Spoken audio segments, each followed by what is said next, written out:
পাড়ে একটা সুন্দর নিরিবিলি রিসর্ট এবং রুফটপ রেস্টুরেন্ট। সোদপুরেই আছে এটা, নিহার গঞ্জেস বলা হয়। খুব সুন্দর এই গেস্ট হাউসটি নাকি বুক করা যায়। ডিটেল আমি নিয়ে নিয়েছি, ও পাশটা যেতে দেবে না, তো বেশ সুন্দর পরিবেশ।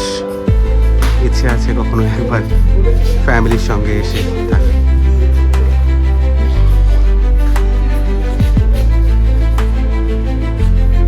পার্কিংয়েরও সুব্যবস্থা আছে।